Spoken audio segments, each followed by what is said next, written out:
At a time. I'll make one more announcement in, I guess, 2 minutes. I'll make another announcement on the main room. But we are live. You're not gonna start just yet, but we're live on the stream. I'll make another announcement in 2 minutes. Final call, and then we'll go ahead and start. Okay, so then for everybody that's here, we just want to say that we're sorry. I'd also like to say that you're probably going to need coffee for this. If you don't have it now, you've got 2 minutes basically. Get a coffee, some sort of form of caffeine to make it through the presentation. Pillow and a blankie, maybe. Oh! Steve Bird. This is the first. I mean, this will be about 10% more exciting than the Snoozy Newsy.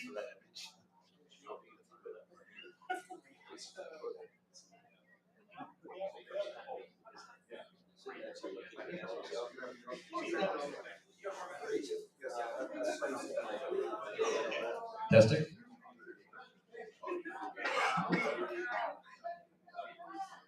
Now you can hear monotone and stereo. Yes.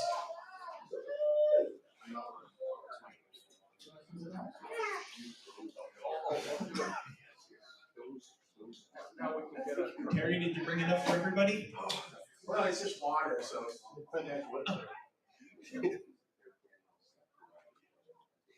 just getting far away from the speaker and the camera. If you're in the back, it's easier to snooze and have us not notice. No, that's not what I meant at all. Thanks a lot, Curtis.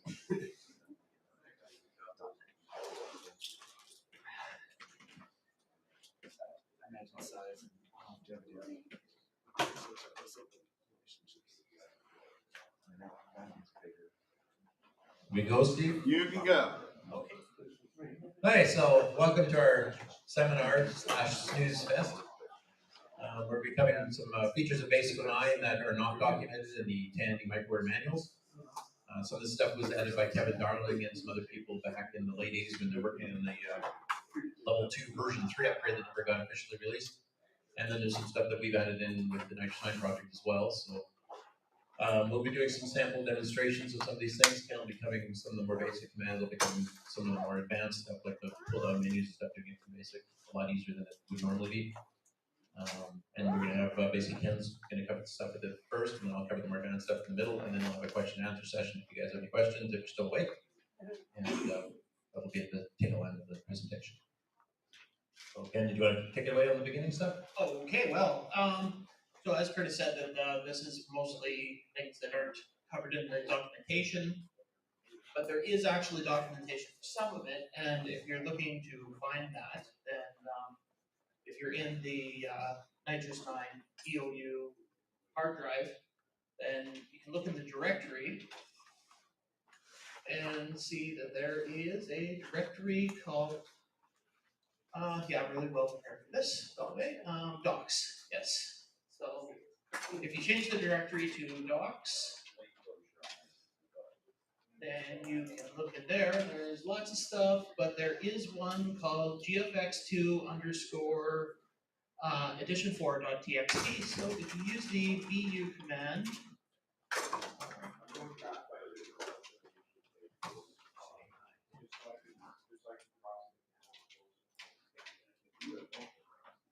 yeah, you can watch how slow I can type. At least you're accurate, I'm not. And I'm doing it with one hand. Anyways, you can use the VU or just list the documentation. And the things that most of the stuff that we're going to be covering is actually in this file. So if you need to refresh your memory on any of this stuff, it's in here. And there will be eventually, we're currently redoing the entire 1,000+ page manual, which is probably going to get close to double the size by the time we're done. And we are working on the BASIC09 as one of the sources we're still working on. So these will be added in there. So eventually we'll get the PDFs that have all this. But yeah, so you can find it in the docs for now. And so this first stuff everything I'm going to be looking at is the BASIC09 commands here. And the first thing I am going to be looking at is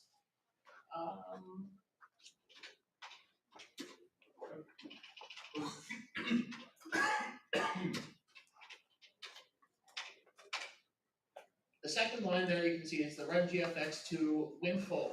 And this is a command that gives you all of the information you need about the current window that you're using. You need it's 6. It gives you 6 pieces of information, all in integer. So you have to define the variables you're using as integers, and then when you run that, it gives you your screen type, your width, your height, your foreground color, background color, and border color of the current screen you're using. So that can come in handy when you want to preset some variables for redoing a window if you had to change it or anything like that.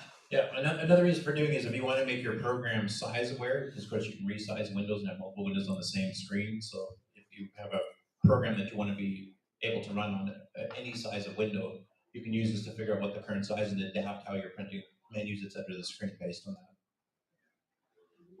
Yeah, what he said.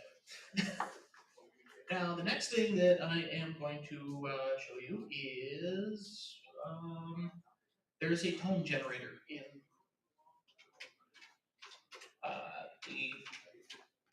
here. So it's the bottom line there, the run GFX2 tone, and then you have to input a frequency, a duration, and a volume.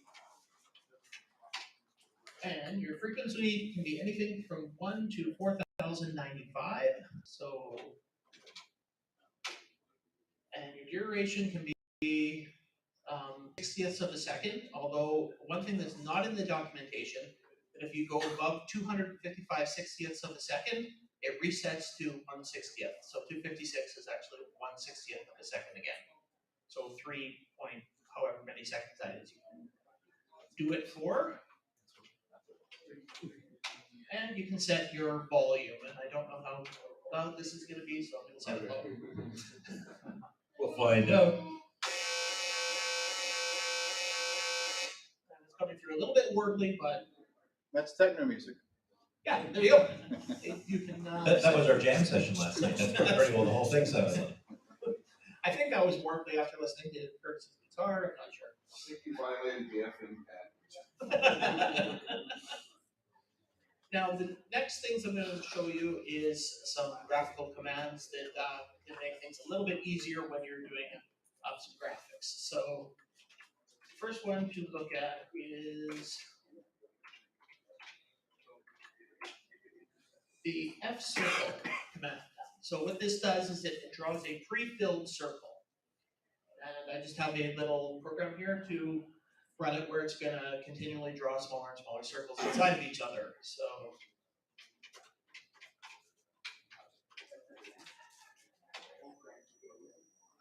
and don't pay any attention to the high squealing. So as you can see, it's just making a little bit of a dartboard. And I intentionally slowed this down so that you can see the circles drawing. And the good thing about it is it does it all in one command, so you don't have to use the fill statement and figure out where you've got to put the fill point and all that other stuff. It just automatically draws it pre-filled. You'll also notice that the circles are much better drawn than Microsoft Basics. Just thought I'd point that out. So I will take out the pause command here. There it is. And run it one more time to show you how fast it goes without pausing. So just draws a nice little bullseye there, nice and quickly, all pre-filled circles. There's also a pre-filled ellipse command, and surprise, surprise, that is F ellipse. Does exactly the same thing. So I will add that to the same program.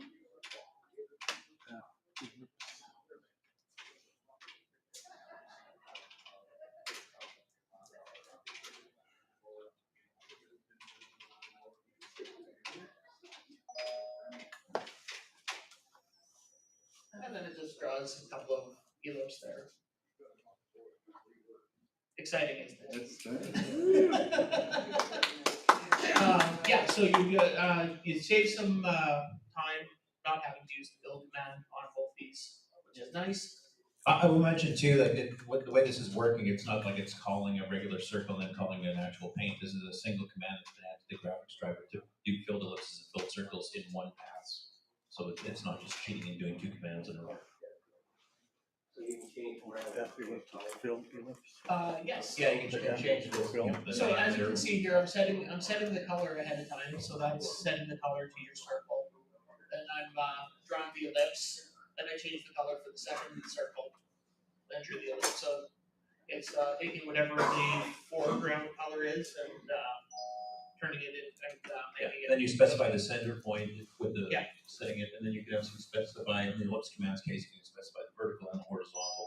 Yeah, so both the circle and the ellipse commands work exactly the same way as the regular circle and ellipse commands with just setting the center point, then the radius for the circle, and it draws it filled. The ellipse, you set the radius or the center point, then you set the radius for the x plane and the y plane, and then it draws your ellipse. And now the next thing I'm going to show you.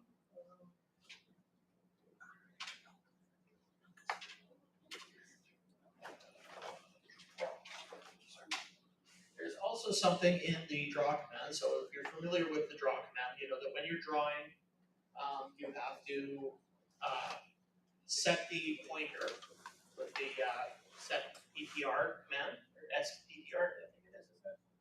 Yeah. Anyways, you have to set the pointer first, and then you draw, and it starts drawing from wherever you set the pointer. Well, you can eliminate that line because, as you can see here, if you use the draw command, just like you normally would, if you put two coordinates in before you start with the directional movements, that's actually setting the pointer wherever you want. So you can actually do it all within the same line, which makes it a little more readable, a little easier, And smaller code. and smaller code.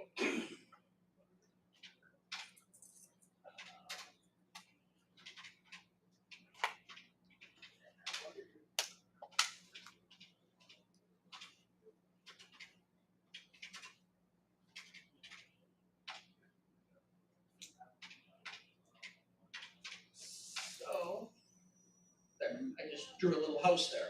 I just skipped something I was going to tell you, so I will relist that. You can see that for doing the triangle, I used the U command, which is the same. Everything works exactly the same with the draw command. Just adding those two coordinates on any of the commands will set your pointer.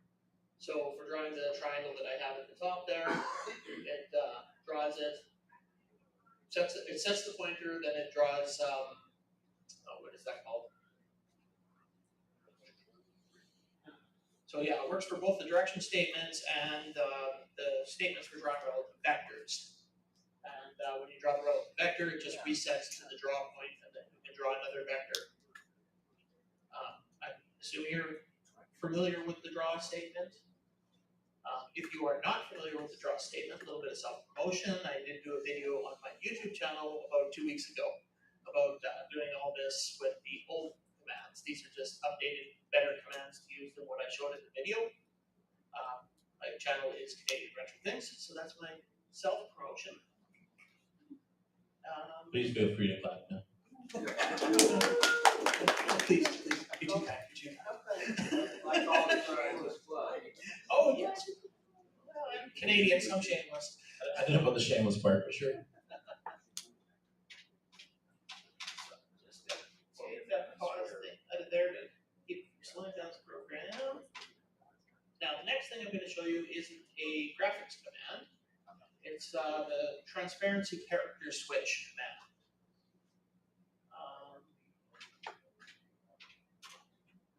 You're still in that one. Yes, I am. Text. So the transparency character switch, I don't know if you're familiar with that. What it is you just basically have two states that it's in. It's either on or it's off. When it is on, it leaves your background below, and and this works on both the graphics and the text screens. When it's off, it actually erases everything in the background. So if I add that to this little graphics program here,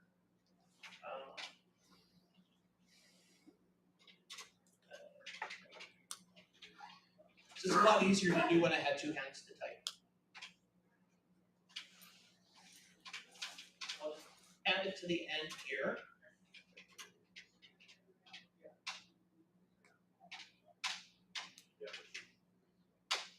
So it draws all this stuff and asks whether I want the transparency character switch on or off. So I can show you what it does in both cases. So on, it actually prints all this stuff right over top of the graphics without affecting anything that's underneath it. Now if I run that again, and I run it with it off, you can see it erases everything that's behind it. Now, as I said, this works on both graphics screens and on text screens. I will mention that the original was on level 2. It did this on graphics screen. That's been built in. The part about using the hardware text screen is a little bit different. Basically, what they'll do is they'll pick whatever your current foreground color is to print your text, but whatever the background color was on the screen already at that point, or blank was on, or underline was on, that gets left alone. So you can use it to overwrite things with a new foreground color without having to remember what the heck the person had underneath. So.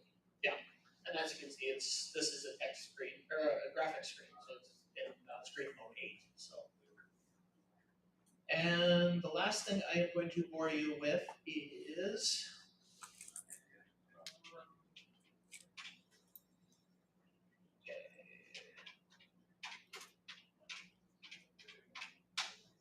ID num. It is just simply a statement that returns the process ID of your current window. So when I run that, you can see that its process ID is 3. Well, that's the exact same stuff you can get if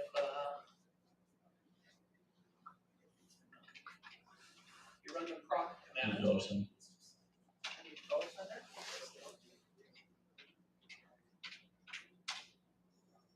So if I run the proc command, you can see that ID3 is currently the one that's running BASIC09. So it'll basically just show you that. And Curtis is going to tell you more about what that would be useful for. Sorry, what's that feedback that you hear when you do a screen?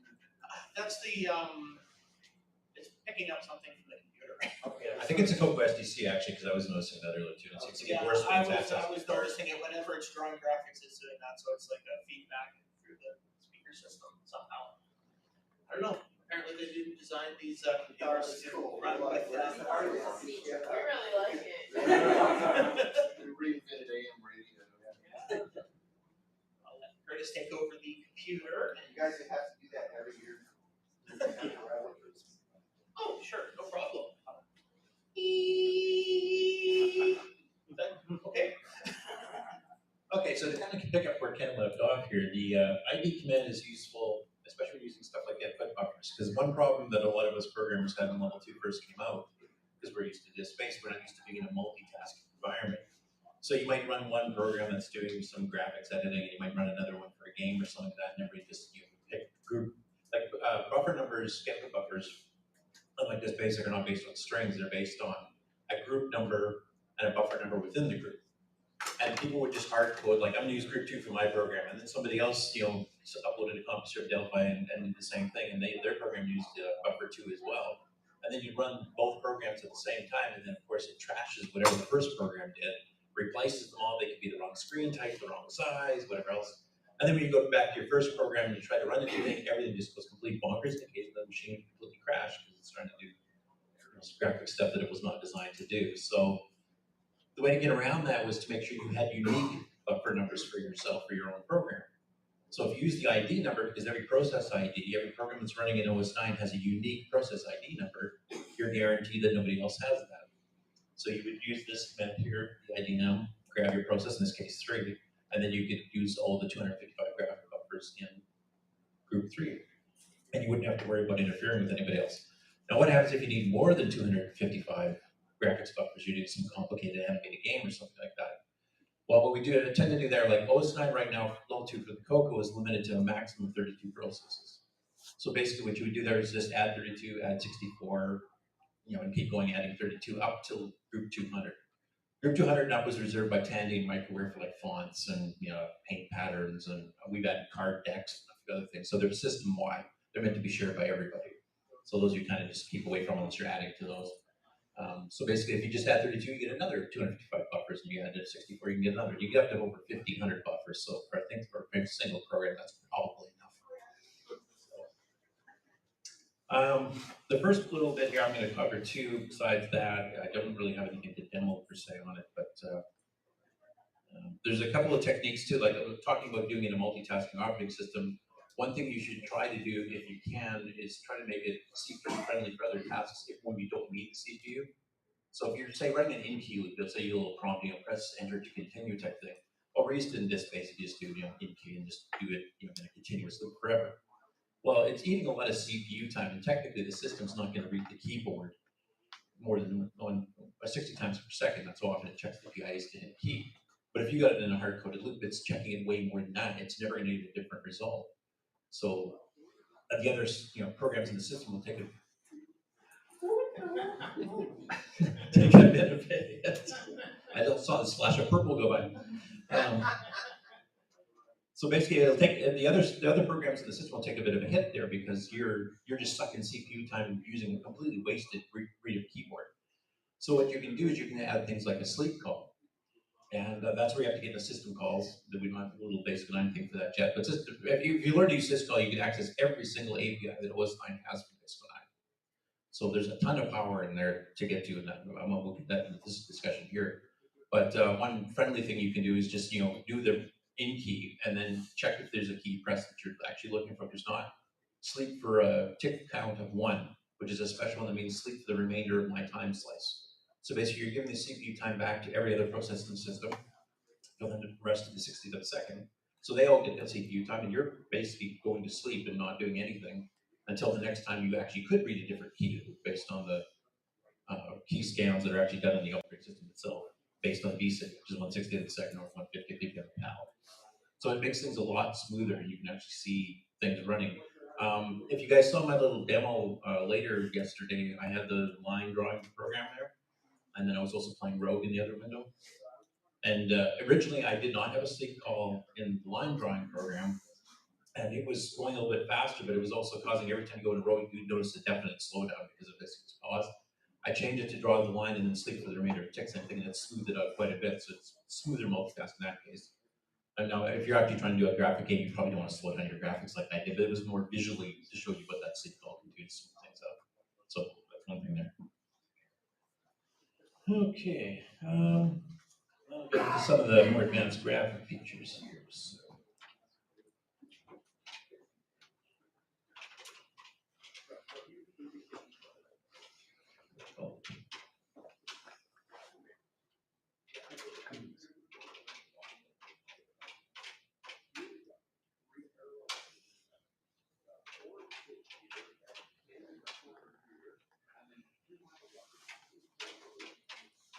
I should mention, I've actually put this image with my stuff on my website as a private link. I'll probably make it public later, but I just threw it up there quickly before I left. So if you guys want to grab this so you don't have to type all this crap in and actually just look it up yourself. It's this image, it's on my site, lcurtisboyle.com, and it's called seminarc.dsk. So feel free to download it. It'll run the emulators or on real hardware. The in keys there is just basically a couple lines of code that did what I just described. It's pretty self-explanatory, so you can just take a look at that. I'll just go straight into the autofall.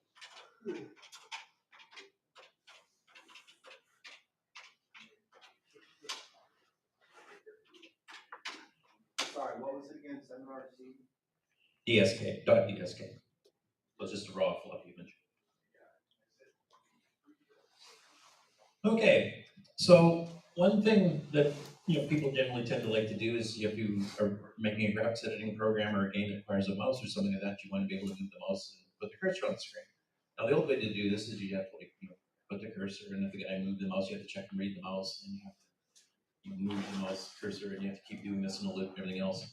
One thing that's built into OS9 Level 2, and in Microsoft in particular, is called autofollow mouse. And if you turn this on, the operating system does all that for you. You just have to turn it on. The only thing you have to do is make sure you're in graphics mode, make sure you have a mouse plugged in, and then make sure that you do the command. You can see here on set mouse and on mouse. So on mouse is the critical one here that actually will just tell it to turn it on, and you can actually just run it through. Or sorry, that set mouse is the one that does that. And you got a couple parameters there. And then on mouse is a special call that's been added into the JFX2 now in the new version. And what that does is it basically says, put my BASIC09 program to sleep and let the operating system handle moving the mouse and everything else, and it'll come back out only when you click the button. So basically, it's also freeing up time because BASIC09 is not running this program constantly, and also letting the operating system do it at its own pace.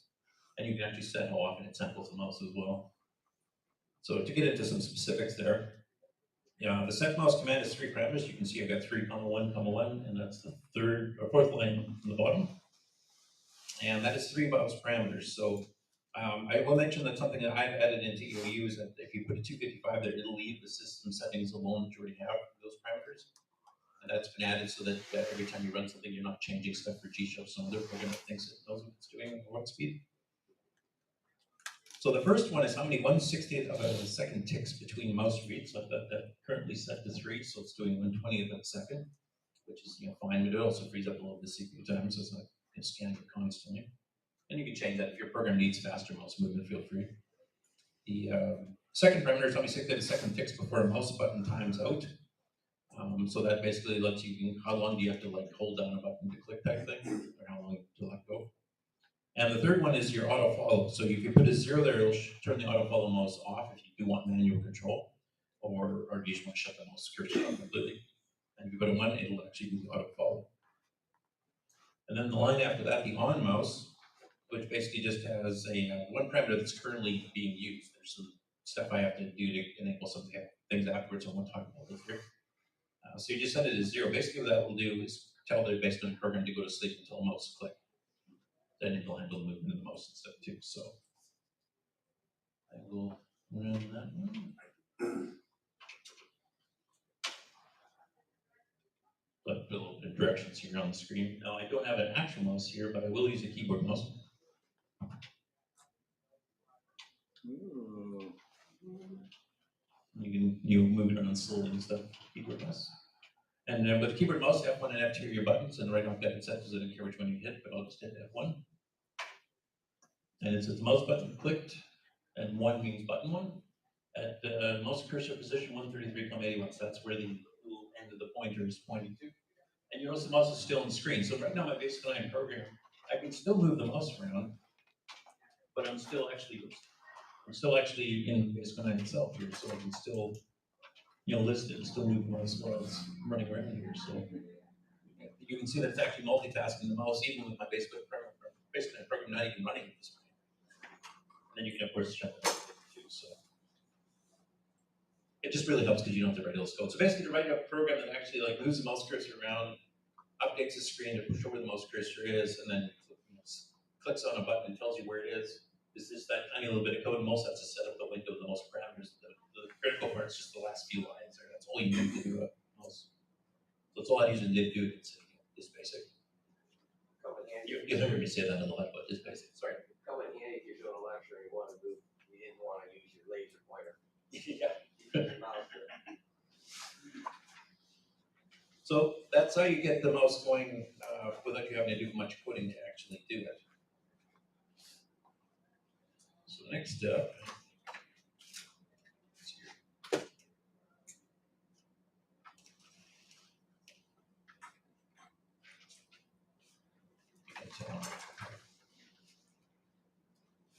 okay, now we're getting into the menus.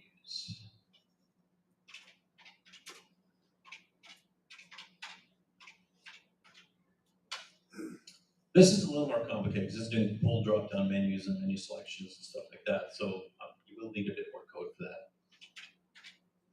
But it's still a lot less than it used to be.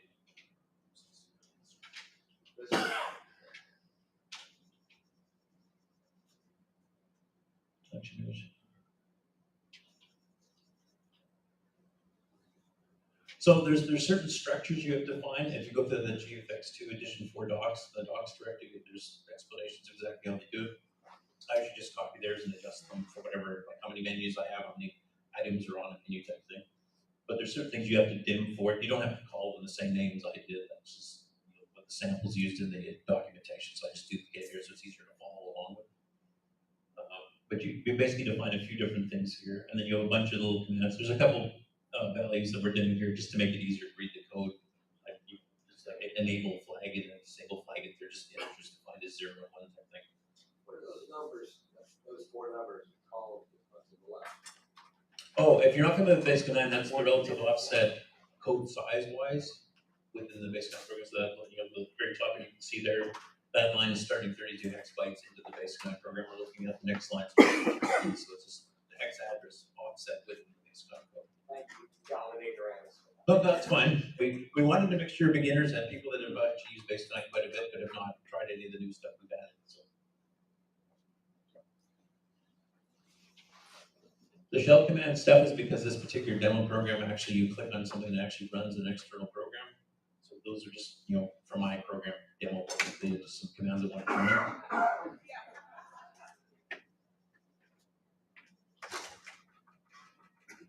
And they're setting up some graphics just like Ken did, setting some palettes. These are standard stuff in the CoCoFEST menu. And then we get into the actual menu things here.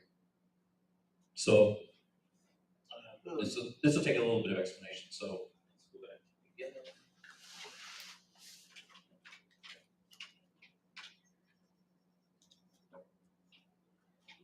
So there's a few basic structures you'll need if you're going to do menus. They're kind of labeled to make sense in this point. Like I said, you can name them whatever you want. You can make them longer descriptive names if that's easier for us. So WD basically is window descriptor. Now this is not a window descriptor as in like a W1 or a W2 in the operating system. This is a window descriptor for doing like scroll bar windows or bordered windows, that kind of thing. It's a subtype basically is what it is. And these were introduced with multi-view. That wasn't part of the original LoSR 2. That was part of the multi-view package that came out a few months later. And it's been a bit expanded on a bit of a 3D look and stuff now that the original didn't have. So the WD one in specific here, and the M1 and M2 are the critical ones that are here. So you can see the lines. Actually, I'll get them on the screen.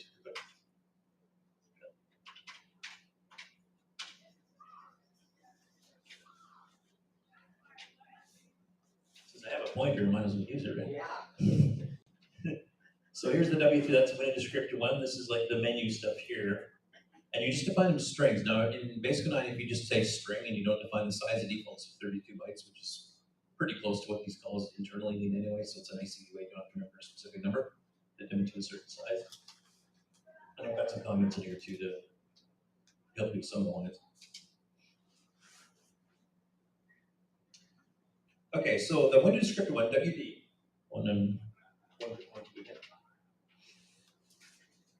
this one must be dimmed to the number of menus you want, and then you have to add 1 to it because there's a built-in close box in every window that every frame window that you need to have, and that counts as a menu selection. When you click on it, it'll have to return a specific number hard code in the operating system to tell you that somebody clicked the close box, they want to kill this window off.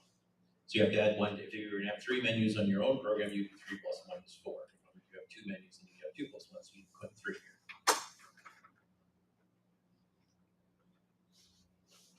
So in my case here, I made it 3 because I'm going to have 2 pull-down menus. And then we need some string arrays for the pull-down menus themselves. So since we're doing 2 menus, I've labeled them M1 and M2. So this is the array for the first, like how many items we're going to have in the first menu option, and then how many items on the second menu option. So I've got a larger menu, first menu, and a smaller second menu. So in this case, I have 4 items in the first menu, and I'm going to have 2 items in the second menu.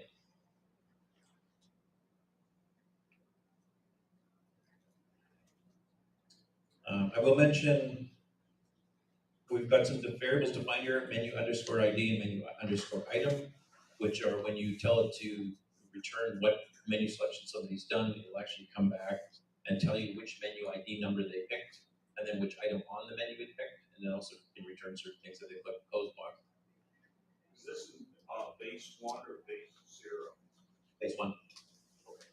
You can change that. I mean, BASIC09 has the option of changing. There's a base command. You can set all of your arrays. Just remember, all of your arrays change if you want to use base 0. Because otherwise you'd have actually 5 But I'd have to put a base 0 command in first. You can do that. I mean, you just have to contract that on your own. And in some cases, it's easier to do certain functions that do with base 0. So BASIC09 lets you choose it. Can I ask you, Curtis, since you're displaying the arrow right now, can you change the direction so it's not pointing up left? Can you change it to point right? I'd have to load in a new graphic for that because it just okay. has a built-in one, and I don't have that one handy. Okay, just checking. But yeah, you could if you define your own graphics cursor, if you're trying to do. I think there's 8 built in, like the hourglass and the text marker and the arrow and okay. the do not do symbol when you're off window and stuff. If you change the graphic to the arrow, is it smart enough to change the hotspot? That's a good question. That might get confusing. Yeah, I don't know if you can. I think it's kind of hard. I'll have to check that. I can't remember. Right now, the hotspot's a great kid, right? Yeah, that's a lot more in this case. Actually, I think you might be able to because I think some of the other ones actually have it in the middle. If I remember some of the non-pointer ones, but I'll have to check. I was expecting that question, so I didn't research it. Sorry. That would be the actual multi-view the OS L2 manual because that's an operating system standard thing, and that's not something new. Like the pointer system's been in there since the beginning. Even if you don't have multi-view, you had most pointers. Okay. Now I will mention that menu item numbers, you define that yourself in your program, but the first 32 are reserved. And there's like the scroll bar pointers, like the up arrow, the down arrow, the left arrow, the right arrow, that's part of it. The Tandy menu's got a reserved one. There's a few other ones that are reserved that you don't always have to use, but are optional. And they kind of reserved that because they wanted to make a standard that everybody would follow for these basic menus. And I would highly recommend staying with that. It's not enforced. You can totally go around it and break it. But it'll cause some problems if you're trying to run a couple different programs and you're hard coding a menu. It's just like hard coding a buffer number that can be problematic. Hard coding a menu number within the first 32 that's not always the standing spec. Also can cause problems, so please don't do that. But anyway, I've got a couple of variables here defined to receive the ID number and the menu item within the ID number. The ID number is which the menus you actually clicked on. And then I got MID disk, which is the very third line from the bottom. So these are the menu numbers we're defining. I just made them into variables just so I could make the listing later on instead of having like 32, which you'd have to kind of guess what the heck I'm looking at. I'm just going to define them as something that actually makes sense, and it'll use the actual name of the variable so you can see I'm talking about the disk or I'm talking about the memory menu. You don't have to do that. You can hard code it if you want, as long as you're outside of the first 32. The first dimension line there, that mid disk, that's one. And mid mem, that's another, and they're both integers, right? Yeah. And then the enable disable is just a shortcut to do a 0 and a 1. The text format, use the variable name instead of the actual number, so you know what I mean. And then I got some internal variables just for the basic improvement itself. And then we've got some interchange defining for some of the mouse commands, the valid fire MSX line up here. Those are actually used by some of the mouse commands, and I'll get into those in a second. And some standard menu stuff was actually from my internal program. The shell commands internal, response that's internal. Kind of skip those. Now, the standard menus here, I've actually defined a few of the ones just that you could click on the window in particular that I set up to what the numbers return. So the actual number of the array element, like a 2, like I mentioned before, there's some reserved ones that Tandy did. The close box, the upper left corner, that always returns a 2. The scroll up is always returning a 4. Scroll right down is always returning a 5, and that's part of that 32 predefined ones. I'm not using them all in here, but I just wanted to show a couple of them there. And then I just do the enable disable just to set that up. So here, over here, I've chosen disk menu to be menu number 33 and the memory menu to be number 34. And then we'll use the actual variable name just so it's easier to follow later on. And then after that, I kill the current window and restart it up just because I don't have a clue if you're in a text window or in any column or whatever, so I make it consistent. You could make it so that it actually kind of auto-figures out using that winfill command that Ken covered, and you can actually adjust the positioning of your stuff based on, okay, I know what I need to call it, I know where to go. And I set some panels just to make the grays look nice for that 3D look. And then we get into the actual set mouse. This is starting to get into new stuff again. So I did the set mouse setting there, so I'm doing 3 ticks. I'm leaving the other counter alone. The 255 just means leave it whatever it's currently set to in the system. And setting up the autofill mouse. And then now we're setting up the multi-view menus, and this is all the new stuff here. So the first command for setting up the menu is title. And you'll see title, you have to send the window descriptor array, whatever you call it. I'm calling it WP as your first parameter. Then the actual menu test is the name of the menu. Now, on a full screen window, you'll probably never really see this, but basically if you have multiple windows on the same physical screen, you have to know which is the active window. And what happens is if they have the menu bars on them for pull down menu, so you have a couple on the same, like if you run G shell and you run the control panel, it actually pops the control panel inside G shell. And you'll notice in that case that the G shell menu, which has like file and whatever else is your menu pull downs, changes to just say G shell. That's your window title. So basically, if the window's inactive, that's what it's going to put up in the menu bar instead of actual menus to let you know that's the name of the program, but you can't pull any menus because you're not actually active on that window. So in this case, I'm just calling my menu test. Now, if it's a full screen window, you'll only catch that if you hit the clear key and you just get to see it redraw it really quick as you switch it from being active to inactive when you're going between windows. So in this case, you probably won't see it. But you have to put it in anyway. And if you're running multiple programs and windows on the same physical screen, you definitely do need that so you know which one you're actually dealing with the most. And then after that, we go into the items.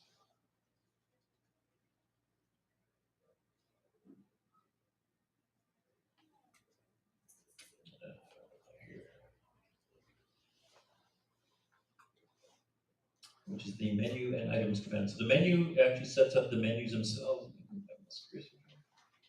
This is setting up your actual menus, like what menu items you're going to be able to do pull downs from. We defined 2 in here. One called disk, and we're assigning the menu ID disk, which is that 32 we did before. And then some other options, then we enable it. You can actually disable under program control. You can do this while the program's running. You can actually enable and disable menus and menu items on the fly. So let's say you have an option to save a file. Well, if you haven't made a file name or something, you may not want to let the guy try to save. That might be bad because you probably just prompt for it. But basically, you can disable that menu until something else happens. And then you can enable it again. And then menu items, you can do the same thing too. So you can actually enable and disable, and you'll kind of see them dim out the wording. So in this case, I'm just enabling the menu there. With the M1 array, which had 4 elements, if you remember, we're defining that kind of 4 menu items, and then immediately following that, just to kind of keep them grouped together, I actually list what each of your 4 items that are going to be on the pull down are. So we've got dir, free, PWD, and format. And those are menu items 1, 2, 3, 4, as you can see here. That's what the two will print on the screen. And then after that, you can put the enable disable, which is technically a 0 or a 1. In this case here, I have the format command disabled because I don't actually format his hard drive image here. Yeah, I noticed that. You're welcome, Ken. But the other ones are enabled, which is the dir, free, and PWD commands. And then I start defining menu 2 here, which is the only 2 item one. So we define that as having memory as the name it's going to put for the actual menu. And then the menu ID mem, which was 34, I believe. And then some parameters for that. The parameters are basically setting like the width of it and how much room it's going to take and that kind of thing. And then enabling that one. So that menu is currently enabled. Then we enable the 2 items that are on that one. 1 and 2 for that will be M-free and proc. And I've got both of those enabled. So that menu is going to be completely enabled. The first menu is going to be the first 3 enabled, and the last one's going to be disabled. So I know actually format his drive. Just re-download it from your site. And then I put a little comment here, necessary to change colors to make the menu readable before calling when set. So it's just setting the right colors. I set it to the default font. You can actually set it to different fonts if you want. You can make your own custom ones. And then here's the when set command. Now this is the critical one that actually does change. Like when you do a DWN DLB set, that just creates the screen in whatever resolution graphics text you want. The when set is actually the one that starts doing the subtypes, which is do you want a bordered window with like a double box, or do you want a single box, or do you want a plain, or do you want a menu but no scroll bars, or do you want a menu with scroll bars? And that's just various numbers. And that's in the multi-view manual. You can get the parameters. But basically, that's what that's setting up here. So I'm doing subtype 2, which in this case is a menued window with scroll bars inside. Now in this particular demo, I'm actually not using the scroll bars, but you could. And then once again, you have to point to the window descriptor because it kind of knows where it's going to be doing all this internal storage. You don't have to worry about what's in the app, you just have to have it defined. Then I shut the cursor off, change the color, clear the screen, set a different font. And then I go to a read loop here. Now this loop looks pretty good, or pretty big compared to the one I showed you before for just doing the follow mouse, but that's because it's actually checking and actually running all the menu options within the loop itself as it encounters them. So in this case, we set the on mouse and say basically, wake me up when you hit a button, and then you go and pick everything. Then we have the mouse command itself here actually gets some parameters from the mouse itself, and basically since we know the person clicked the button right before that they get out of the on mouse command you can get here, we can immediately start processing what's happening. So the options there's the 6 integer variables. There's valid, and that will return a 0 or 1. And that is checked to see whether the person clicked on the active window itself. Like if my program was trying to read, let's say we're on a screen with 2 or 3 windows on it, it'll detect that I clicked on the screen, and the valid will be set to 1. If you're not on the active window, it'll return a 0 instead. You can say he clicked on a different program running on the side or something like that, so I can ignore it in my program and just go back to sleeping. That program should be an handler. Then we have the fire, which is checking which fire buttons you've got. One is left button, or I guess it depends if you're looking at joystick or mouse, whether it's left or red or whatever. 2 is the second one. You can actually check to see both are pressed at the same time if you want to make it so that you have to do something weird. If it's both buttons, you can. Because a lot of people still have one button mice or one button joysticks, if you don't absolutely need the 2 button, I probably recommend just using one. There will be some extensions to G Shell coming in the future that will actually require the second button or some sort of keyboard alternative things. I want to kind of do the equivalent for Windows and give you some special options, so that will be coming. But for your own programs, if you want it to be universal and not have it for people that don't have 2 button mice or 2 button joysticks, if you can, do it for one. So that comes down in here. This here checks to see if it's valid. We're on a window that actually we're trying to interact with. And the fire button 1 is down. And area. Now area has a couple of numbers reserved. So if you have a bordered window, there's a thing called the control region. The control region is the menu bar and the scroll bars and stuff. So that's telling you the mouse cursor is within those areas. You're actually receiving some control thing that the person's clicked on. And then there's another one that says you're within the window interior, not including the control area, like he's clicked right in the main screen of whatever your program's doing. And then you've also got the one that if you click somewhere off, even if there's not another window defined, let's say you defined a half screen window, but you haven't put anything on the other half at all, it'll return a different value saying you're off the current window, but you're probably not supposed to do anything there. So in this case here, I check to see if you've actually hit the fire button 1 and you hit the control.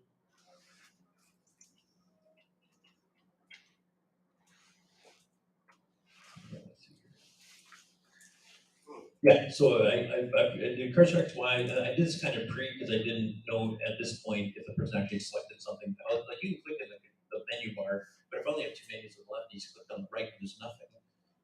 What that will detect to do is I'm going to actually print on the screen, where did you click? But that just kind of did the correct Y, the erase to the end of the window, just if you're in the previous thing that was on the screen earlier. And basically, I'm just kind of doing it as a pre-setup, just in case you did not click an actual menu, just click randomly in the top bar somewhere. And the next credit one here, this is the one that does most of the work. This is called get select.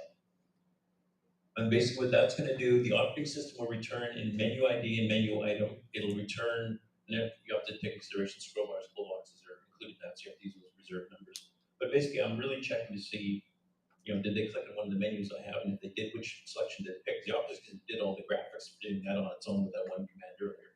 You don't have to do any coding for that whatsoever. So it returns back what they are. And I'm checking this here, if the menu ID is not equal to 0, which means you've actually clicked on a legitimate thing, it'll actually tell you which item and menu number you clicked on, which will return those 2 variables.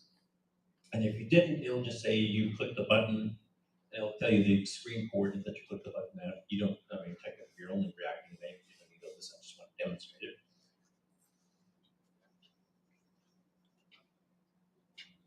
And then it also will do the clicking if you're outside the control region stuff here too. So that's what that else part is. Over this little block here. And then as a check to see if you click the close box, I set the loop exit flag, or if you've actually picked a menu selection.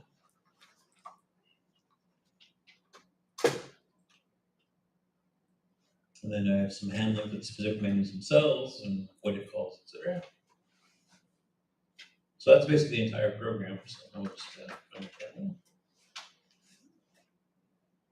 So one nice thing, and when you tell it to do a bordered window, I don't have to draw any of that crap. That's all done with the operating system. I just tell it I want borders and I want scroll bars. So that's all I had to do. And of course, the auto follow mouse that's all the operating system. There's no basic code doing that either. If I say click here, it's going to say mouse click at 112.26 on the screen with button 1. Over here. Now it's saying I click at 28.26 button 2. I will mention right now I have scaling turned on, which means it assumes the Windows is 640 by 200 period. So it's scaling within this technically 320. You can turn that off if you want actual mouse coordinates. The nice thing about doing scaling though, it doesn't matter what way you resize the window, it's always returning that same range. So you don't have to rewrite code for a different size window. Unless you've got certain things that are absolute coordinates that you have to worry about. And then if I click up here, it says that I clicked at 424.0 in the menu region, so it knows it up in the control area. But I didn't make a selection because I just clicked a random empty chunk that doesn't have a menu to pull down.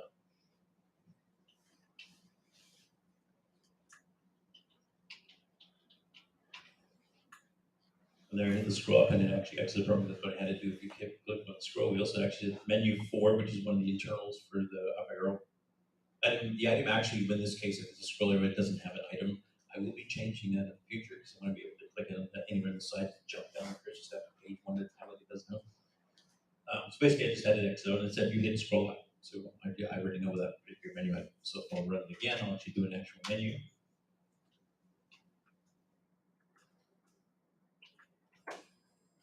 So that one you can see we talked about before, I had the first three enabled and I had format disabled. And you can see it's kind of dimmed out, it's not a bolded font. And if you move down, you'll see that it's actually highlighting everything. Once again, no BASIC09 code is doing any of this. It's all done in the operating system as part of that one command. And here I exited that particular menu so that no selection was made. Memory, which we did not have any disabled items, and we only 2 items. You can see both here bolded. And so last part of demonstration, we can just run one of these, I guess. Yes. So my program actually registered if you hit the disk menu and you pick the first item, it's going to run dirt command, but I actually changed the colors. I did an overlay window and I did another win set. So overlay windows have their own settings that you do win set on, but your outside window is still, the device window is still running with the scroll bar. In this case, I picked a double box. And basically the operating system went and it's drawing the double box outlines and stuff. I don't have to do any of that, but just one parameter to change. I did change the colors. And you can see here, I just did a dir command, I just did the shell dir, so I'm calling the external dir command. Just do that out here.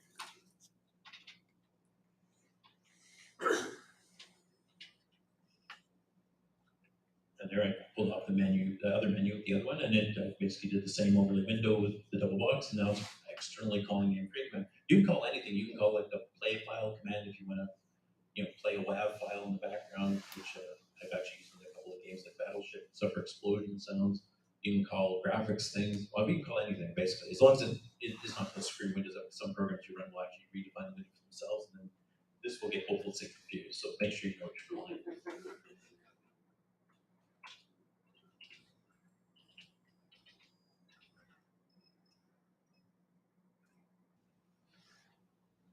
There's a list of the processes running. Proc itself is more defined for an 80-column screen because there's a lot of extra information. The procs command, the old handy one, which gives you a lot less info, actually is a little bit narrower. But you also notice too, I'm changing fonts here too. Like I've got the standard bold font on the top and the menu bar. I'm using a max styled 6 pixel wide font so I can fit 53 characters on the screen instead of just 40 to fit a little more of these overlay windows and stuff here too. So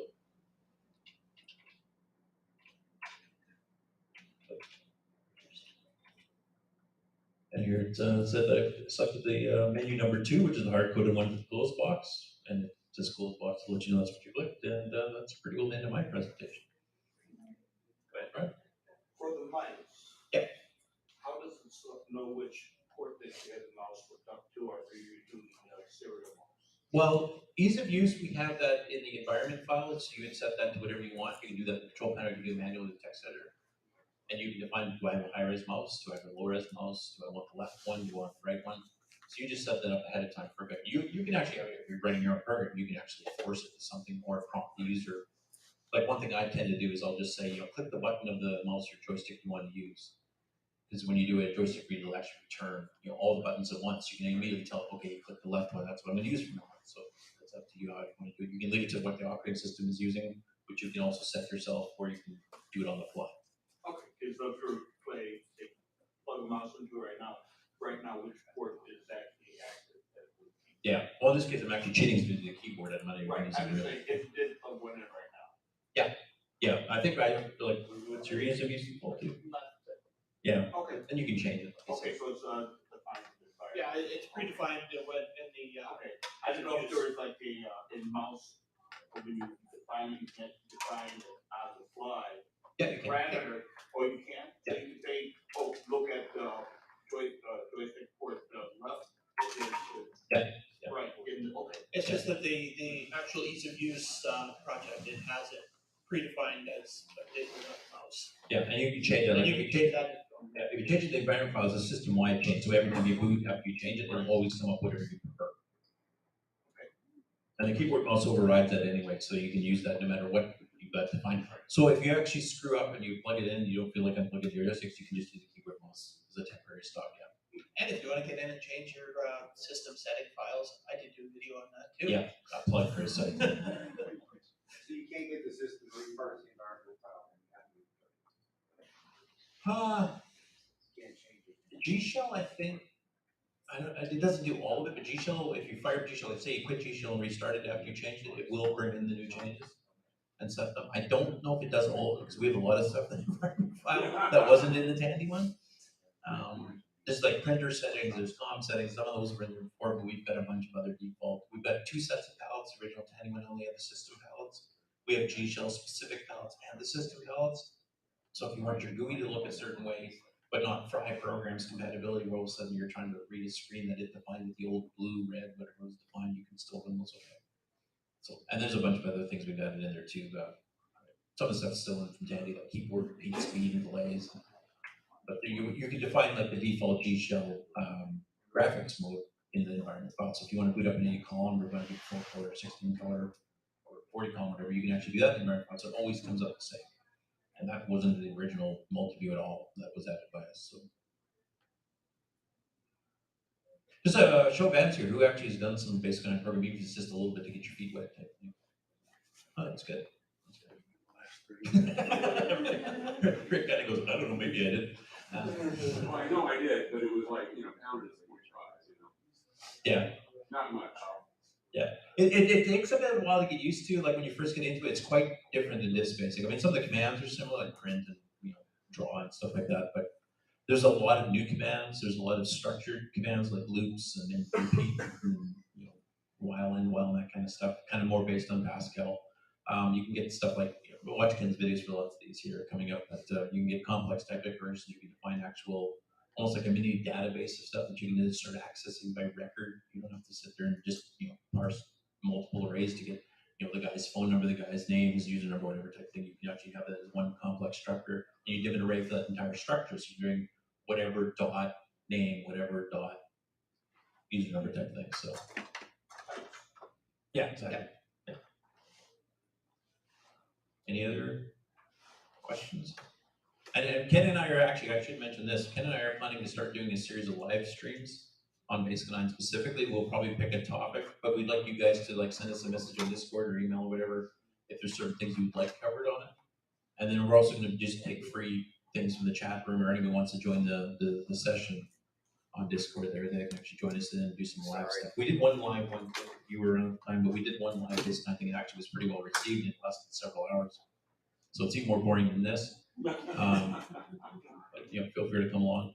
And like, aside from the fact you can do all this stuff easier, you've also got a basic that actually has integer variables and byte variables and Boolean variables and strings and complex types and stuff. If you've noticed in some other basics, like the deep sea micro and others that have integer variables, you can do things much, much faster because in this basic, everything's floating point. Even a Fornex loop counting from 1 to 1,000 is doing mantisses and exponents internally for the entire darn thing. Integer math is way, way faster if you can fit the variables in that. So the speed difference between BASIC09 and this basic for certain things is, orders of magnitude faster, not just 20% or whatever. I will also mention I'm actually starting to optimize BASIC09 for the 6809 processor. 6309. Nope, 6809. Oh, Yeah, the 609, we've already got some pretty big optimizations in it right now, but I've been kind of going through the code. Micro wrote really tight code. There's not a hell of a lot I can do to speed it up, but I have found a few little things in there that they didn't use direct page enough, I think, is one of the things. So I've got James Jones doing some testing. I've actually optimized the real floating point addition and subtraction, and it's running about 2.5 to 3% faster than the standard micro one is. And from my very brief testing, it seems to be working okay. It's not giving me the same results it did before I did the changes. But James is a math guru, so he knows how the internal mantissa shifting and all this kind of stuff is going to work. So he's going to do extensive testing. If that passes, I found a few places I can speed up the real multiplication and division as well. So I'll be doing that next. And there's a fairly big speed up I've got to do in the 639 and the 609 for string handling. And this is based on Chris Decker's work, who did a program called Basic Boost back in the late 80s and sold it in Rainbow. And internally, BASIC09, if you're doing strings, and you can have strings up to 32K, just so you guys know, if you need big strings, BASIC09 is really good for that. But basically, all the string functions parse through looking for an FF to mark the end of a string. So if you have a long string and you want to add 2 strings together, it's got to go zipping through, because it knows what you defined as your maximum size, but it doesn't know how big the extra string is. So it goes every character looking for an FF. And then on the second string, every character looking for the FF, and then copy them over one at a time. And what Chris Decker did is he noticed there's a header on every single variable in BASIC09. Part of it, it's a 6 byte, I think. Yeah, 6 byte. And it's got stuff like, wow, what type is it? Is it Boolean? Is it real? Is it a floating point string? Whatever. And then it's got some parameters like pointing to where is the variable, or if it's a numeric variable, it'll actually have it embedded right in there, so it doesn't have to actually look up. It's right in the structure as you're going through it. But in the case of strings, what he found out is it only has a pointer to start, and the rest of that little header packet's not even used.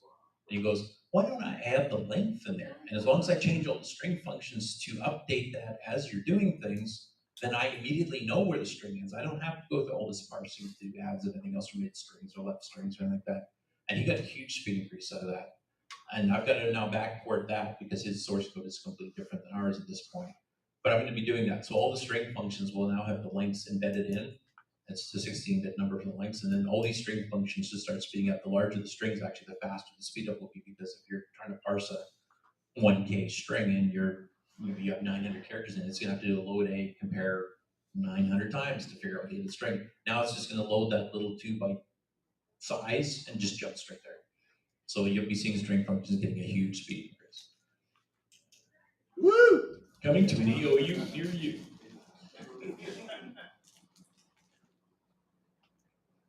Any other questions or questions on the windowing type stuff we're showing, or BASIC09 in general, or even EOU in general if you want to? For anybody who's still awake. I might have missed, or just want to have it refreshed. When you were talking about the reserve menu numbers, when you're numbering your... Like defining the numbers you want your menus to have? Yeah. Do you have to be concerned with other applications? No, because that's locally to your It window. is local, okay, great. Yeah, even the Tandy ones, I mean, it's reserved, the whatever it's returning is on that particular window. Now, if you're doing graphic character, like cursors, like we're talking about, or if you want to change the cursor shape, those are universal. And we've seen alternates. I mean, some people like there's the hourglass one that Tandy did, which actually looks like triangles, because I don't know why they didn't curve the hourglass. I've seen people put little font moves with zzz, even type thing, saying it's busy and it's snoring. It's kind of like everybody here in the. Go ahead, Steve. Regarding your James Jones optimization, he chimed in. He says, "I have the framework for those tests. Just got to do them." Cool. Yeah. Thank you, James. I'll have more for you, James, after you've done that one.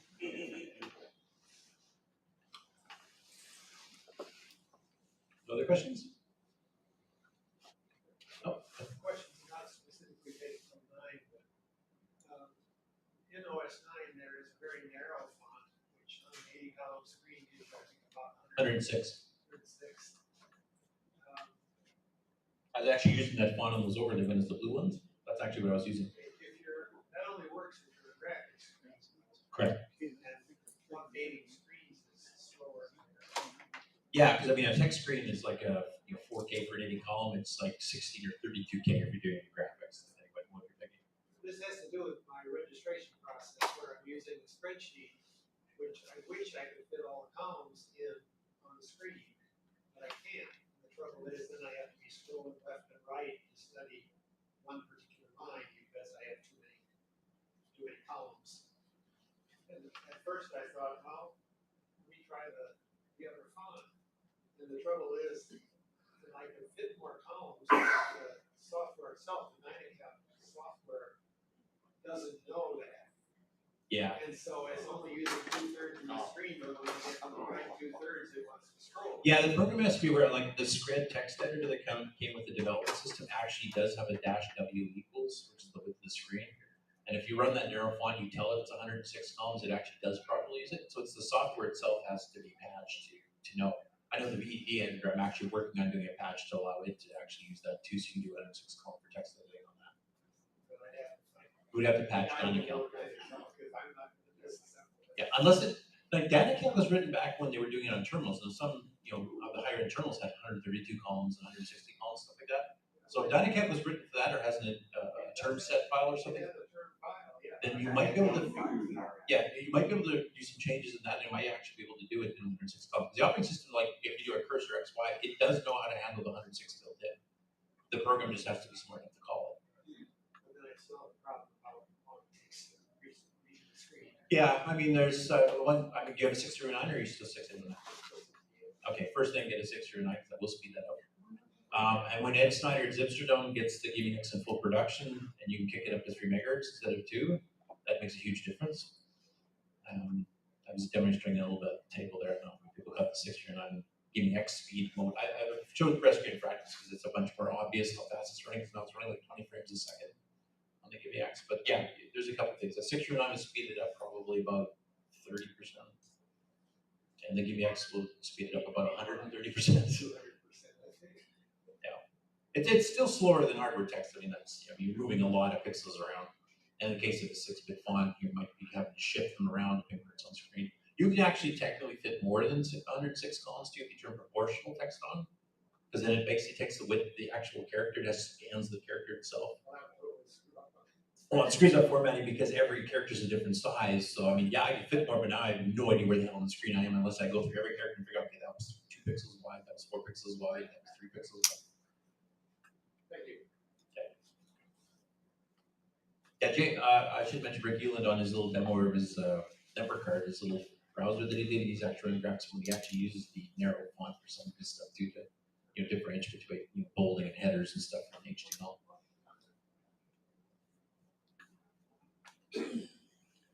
Anything else, or should I let you return to your naps?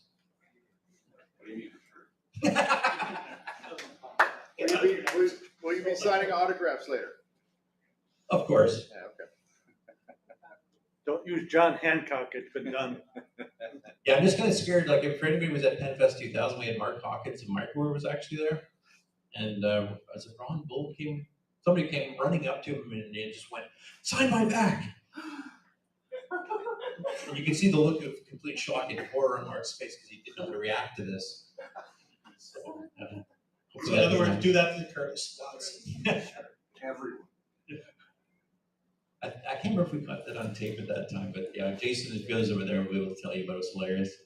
Mark was almost unsure if he should have been there at all at that point. But he got free cake, and then he was okay. If nothing else, I think we're finished. Thank you, and check out Ken's website. He's doing further videos on BASIC09, and we'll be doing the live streams. We'll announce it on the Discord and on the show as well. So, and you can actually get a link to the videos that I did on Curtis's EOU website. He has a link to. Yeah. And the disk image with these sample programs you can grab off my site too, which I mentioned before. All of this GUI stuff works from C2. Sure. Thank you, Curtis and Ken. Thank you. Thank 2 you. times. Thank you. Thank you. Is it a public question, or do you wanna talk to me? Bruce.